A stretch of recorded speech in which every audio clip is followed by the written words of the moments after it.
Hi there. I'm going to go over the general new student orientation that advisors go through with students as they are starting a program with Aspen. This is pretty much how every student will complete their orientation. So I'm just going to kind of point out some of the things that we go through.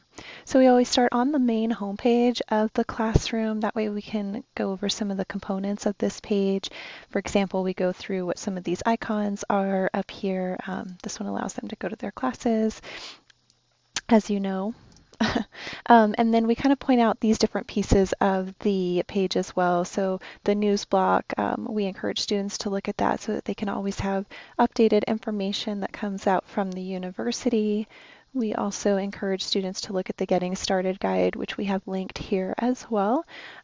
We let them know that this is where they can find course expectations, general information, due dates, policies, anything that would be helpful coming into a program with Aspen.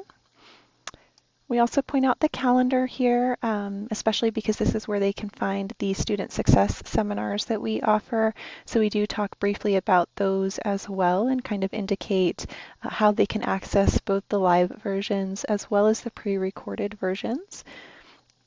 And then we have them scroll through to the end to see the other area where they would be able to access their courses, and we talk about these spaces that they have access to. Some students, depending on their program, will have additional tiles because they might have access to a practicum center or a lounge or something of that nature, but all students will have access to these spaces that are visible now. So we kind of just briefly let them know what they are and encourage them to view the materials when they have some time. And then we jump into the new student orientation. So the space for the orientation looks very much like the classroom.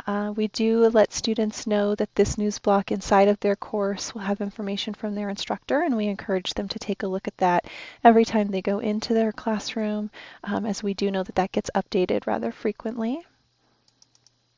And then we have them click on content so that they can access all of the material. So again, we reiterate that this is meant to look just like their classroom so that there is continuity when they start their classes. And we let them know that everything on the left-hand side here should look more or less the same. They should have access to the same kinds of things in their classroom. So we will briefly touch on what the overview is and what the syllabus will look like, and then we go through the 8 modules that are here. Students are encouraged to complete all of this excuse me, from the new student orientation prior to their call. Sometimes they do and sometimes they don't. So if they don't, then we go through it with them on the call. But if they do, then we go through basic highlights. So the very first module is essentially the structure of the classrooms. This is where we kind of go over when the modules unlock and how much time they have with each module and what each module consists of. So they do know they have a discussion board and a written assignment with each module, and that's what they're sort of responsible for completing each week.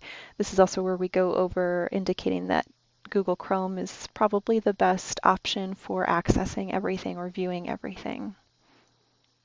There's also a video here that they can go through that will help them with the navigation and the structure of the classroom. So they're welcome to view that as well. The second module breaks down the academic schedules. This is where we kind of give them what their due dates are, and we try to let them know that due dates are created by the university, so every student is following one of these 2 schedules. It just kind of helps them to feel like they will have some consistency in what they're doing and be able to create a routine. We also let them know that everything is due by 11:59 p.m. Pacific Standard Time. We have a reminder that everything is set in the classroom to Pacific Standard Time. So then we'll break down these schedules, how to read this. If there's one discussion question, they follow this first schedule. If there are 2 questions, they follow this second one, and just kind of go over what the expectations are for that as well. Module 3 is a practice for posting a discussion question. If a student completed this on their own prior to, then we'll just kind of make sure that everything looks good and see if they have any questions about the process. If they're completing it with us on the call, then we actually go through here and we practice doing a discussion. And it does look just like their discussion board will look, and we are able to practice both the initial post and the reply, so they have a real sense for what that process is like. We also talk about the requirement of that initial post in order to see classmates' work and be able to do the subsequent required replies as well. Module 4 is also a practice. So again, if they complete it prior to the call, we just double check to make sure that everything looks good. Otherwise, we will practice it together, and they just do a really simple document and upload that so that they can get a feel for what that process is like.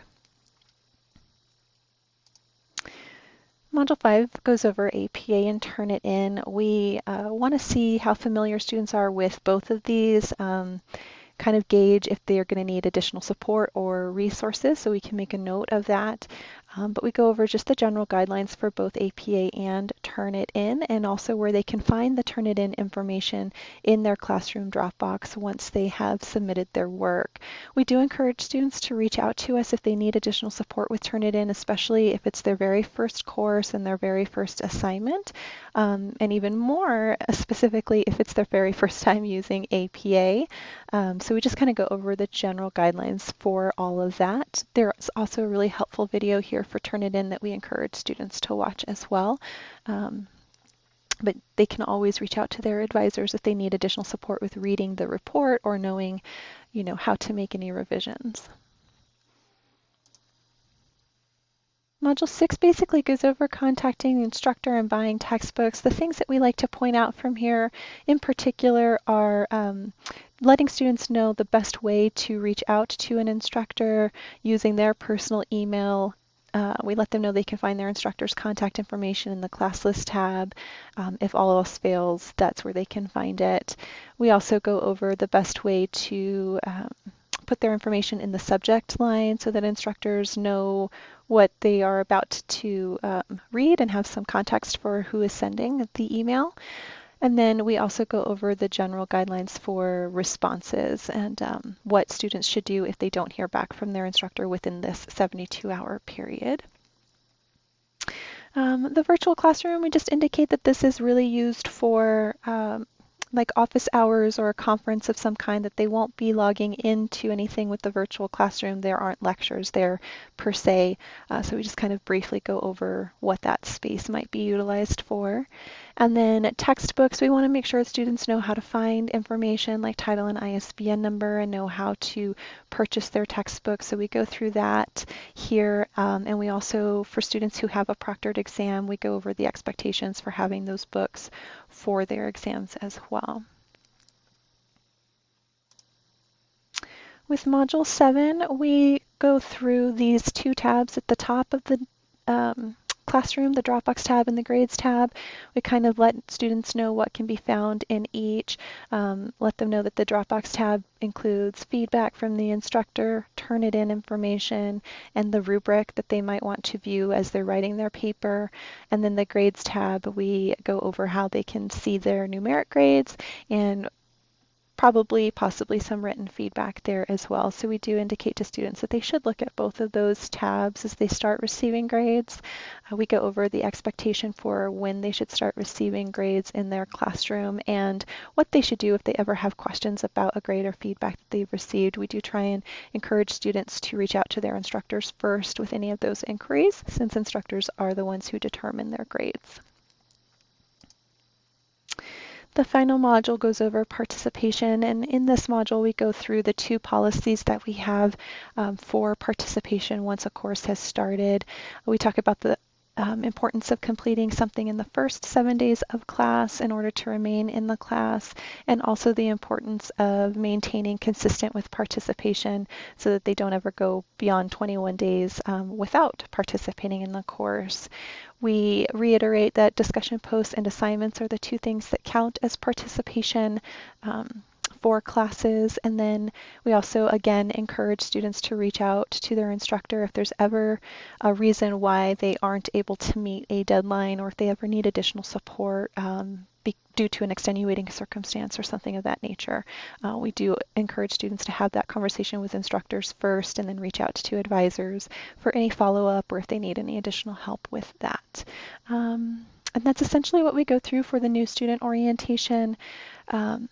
If students have additional questions based on program, we would discuss that as well. But that's the general kind of guide for all students as they're coming into a program with Aspen. So I hope that helps shed some insight as to how the orientation is run. Yeah, and that's it.